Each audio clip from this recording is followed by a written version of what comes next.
عبر التاريخ وفي جميع الحضارات الناس مهووسين بالمجوهرات والذهب رجالا ونساء، وخصوصا العيالات. المجوهرات كتزين وكتبين ان المرأة وصلت لواحد المستوى ولا كتنتمي لواحد الطبقة. الناس اللي لاباس عليهم ما عندهمش حدود، كيقدروا يشريو شي مجوهرات بشي اثمنة خيالية. كاينين العشاقة وكاين غير عياقة. اليوم في هذا الفيديو غنشوفوا اشنا هما اغلى 10 مجوهرات في العالم. قبل ما نبداو الفيديو ما تنساوش ديروا ابوني ولايك. في المرتبة العاشرة لورانج، 36 مليون دولار، تباع في المزاد ديال كريستي في جنيف في سويسرا في نوفمبر 2013. كيتعتبر اكبر ديامون اورانج تباع بهذه الطريقه. البدايه ديال المزاد كانت ب 21 مليون دولار ووصل في الاخر حتى ل 36 مليون دولار. في المرتبة التاسعة ديامون غراف طاي امغود فيه 24.78 كارة، تباع عند لورانس غراف في 2011. غراف كان شراه من عند هاري وينستون اللي كان خازنه سنوات. هاد المجوهرة كتميز بالحجم ديالها والصفاء، زيد على ذلك اللون. في المركز الثامن بلو مون دو جوزيفين، 48.4 مليون دولار من 12.03 كارة. لقاوه اول مرة في منجم في جنوب افريقيا في 2014. شراه الملياردير اللي من هونغ كونغ لو لوان لبنته جوزيفين اللي كان عندها 7 سنين.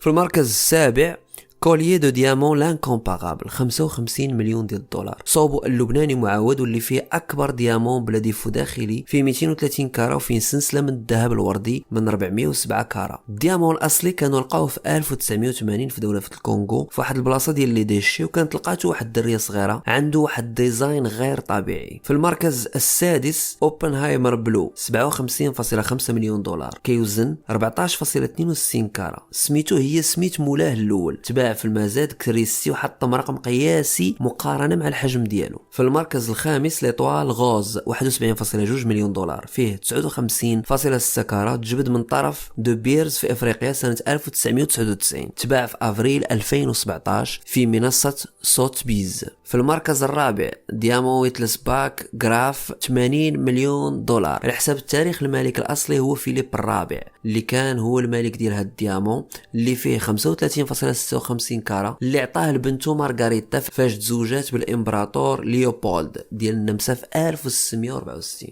هاد المجوهرة اللي بقات عند العائلة الملكية النمساوية عبر اجيال. شراه لورانس غراف 22 مليون، 2011 غيبيعوا ب 80 مليون العائلة الحاكمة في قطر. في المركز الثالث بروش باون غراف دايموند، حط هاد المجوهرة في المعرض في هولندا اللي فيه 1305 حجرة كريمة كتكون من ديامون بيض صفر وردي اورانج اخضر، واخا فيه غير 10 سنتيمتر فهو كيسوى 100 مليون ديال الدولار. في المركز الثاني ان باتريموان اون فلور، 200 مليون دولار، صوبو الصيني والاس شان، فيه 383.4 كارة من الاحجار. هاد الكوليي فيه 600 ديامون غوز، 114 جاديت اخضر و72 يشم من الشحم ديال الخروف الابيض و19 ديامون ديفان.